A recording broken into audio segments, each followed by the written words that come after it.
ഈ വർഷത്തെ ഏറ്റവും വലിയ ക്രിക്കറ്റ് ഇവന്റായ ICC ചാമ്പ്യൻസ് ട്രോഫിക്ക് കൊടിയിറങ്ങിയിരിക്കുകയാണ്. ഒരു വ്യാഴവട്ടത്തിന്റെ കാത്തിരിപ്പിനൊടുവിൽ ടീം ഇന്ത്യ വീണ്ടും ചാമ്പ്യന്മാരായി. കലാശപ്പോരിൽ ന്യൂസിലാൻഡിനെ 4 വിക്കറ്റിന് തോൽപ്പിച്ചായിരുന്നു ടീം ഇന്ത്യയുടെ കിരീട നേട്ടം. 252 റൺസ് വിജയലക്ഷ്യം നായകൻ രോഹിത് ശർമ്മയുടെ അർദ്ധ സെഞ്ചുറി മികവിൽ ഇന്ത്യ 6 പന്ത് ബാക്കി നിൽക്കെ മറികടക്കുകയായിരുന്നു.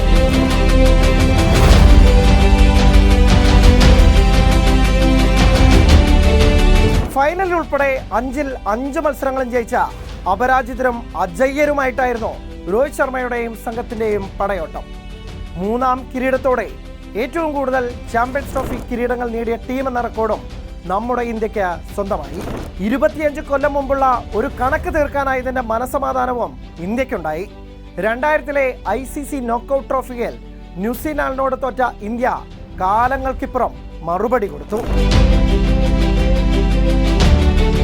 10 മാസത്തിനിടെയുള്ള 2ാം ICC കിരീടത്തോടെ ലിമിറ്റഡ് ഓവർ ഫോർമാറ്റിലെ ഇന്ത്യയുടെ അപ്രമാദിത്വം കൂടി ലോകം കാണുകയാണ്. 2020 ലോകകപ്പിന് പിന്നാലെ ചാമ്പ്യൻസ് ട്രോഫിയും ഇന്ത്യയുടെ ഷെൽഫിലെത്തി. വേദി പ്രഖ്യാപനം മുതൽ അടിമുടി വിവാദത്തിലായിരുന്ന ടൂർണമെന്റ് സമാപിക്കുമ്പോഴും അതിനൊട്ടും കുറവില്ല. 3 പതിറ്റാണ്ടിന് ശേഷമാണ് പാകിസ്ഥാൻ ഒരു ICC ടൂർണമെന്റിന് വേദിയാവുന്നത്. 2008-ലെ മുംബൈ ഭീകരാക്രമണത്തിന് ശേഷം പാകിസ്ഥാനുമായുള്ള എല്ലാ ക്രിക്കറ്റ് ബന്ധങ്ങളും ഉപേക്ഷിച്ച BCCI ചാമ്പ്യൻസ് ട്രോഫി കളിക്കാനും ഇല്ലെന്ന് തീർത്തും പറഞ്ഞു. പാകിസ്ഥാൻ കുറെ എതിർത്തെങ്കിലും ഒടുവിൽ ICCയെ തന്നെ താങ്ങി നിർത്തുന്ന BCCIയുടെ നിലപാട് അംഗീകരിക്കപ്പെട്ടു. ജയ്ഷ ICC ചെയർമാൻ സ്ഥാനത്തേക്ക് വരുന്ന സമയത്താണ് ഈ സംഭവങ്ങളെന്നും ശ്രദ്ധേയം. ഹൈബ്രിഡ് മാതൃകയിലായിരുന്നു ടൂർണമെന്റ്. ഇന്ത്യയുടെ മത്സരങ്ങൾ മാത്രം ദുബായിൽ നടത്താൻ തീരുമാനമായി. ബാക്കി ടീമുകളോട് ഇന്ത്യയോട് കളിക്കാൻ ദുബായിലേക്ക് വരാൻ പറഞ്ഞു ICC. വേദിയുടെ കാര്യത്തിൽ പരാജയപ്പെട്ട പാകിസ്ഥാൻ കളത്തിലും നിരാശപ്പെടുത്തി. ഒറ്റ മത്സരം പോലും ജയിക്കാതെ ഗ്രൂപ്പ് റൗണ്ടിൽ തന്നെ പുറത്തായി. ഇന്ത്യ കലാശക്കളിക്ക് യോഗ്യത നേടിയതോടെ ഫൈനൽ നടത്താനുള്ള അവകാശവും കൈവിട്ടു. അങ്ങനെ വർഷങ്ങൾക്ക് ശേഷം സ്വന്തം നാട്ടിൽ കിട്ടിയ ടൂർണമെന്റ് എല്ലാം കൊണ്ടും പാകിസ്ഥാന് ദുരന്തമായി. ഇന്ത്യക്കെല്ലാം സ്മൂത്തായിരുന്നു. ഒരേ വേദിയിൽ കളിച്ചതും യാത്ര ഒഴിവാക്കിയതും ഇന്ത്യയുടെ കിരീടത്തിലേക്കുള്ള വഴി എളുപ്പമാക്കി. അതിനപ്പുറം ടീമിന്റെ ഓൾറൗണ്ട് മികവിനും കൈയടിച്ചേ മതിയാവും. ഏകദിന ഫോർമാറ്റിലേക്ക് വന്നപ്പോൾ ഫോം വീണ്ടെടുത്ത വിരാട് കോഹ്ലിയും ഫൈനലിൽ ക്യാപ്റ്റന്റെ ഇന്നിംഗ്സുമായി രോഹിത് ശർമ്മയും തിളങ്ങി. 2027 ഏകദിന ലോകകപ്പിൽ കൂടി റോക്കോ ജോഡി ഉണ്ടാകുമെന്ന പ്രതീക്ഷയിലാണ് ഇപ്പോൾ ആരാധകർ. ഇന്ത്യൻ താരങ്ങൾക്കെതിരായ അധിക്ഷേപങ്ങൾക്കും ഒട്ടും കുറവുണ്ടായില്ല.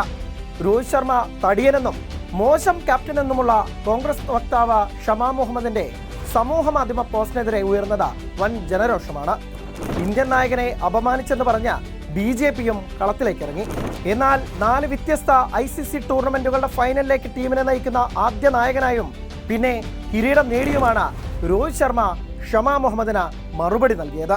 ഇന്ത്യൻ പേസർ മുഹമ്മദ് ഷമിക്കെതിരായ സൈബർ ആക്രമണങ്ങൾക്കും ഒട്ടും കുറവുണ്ടായില്ല.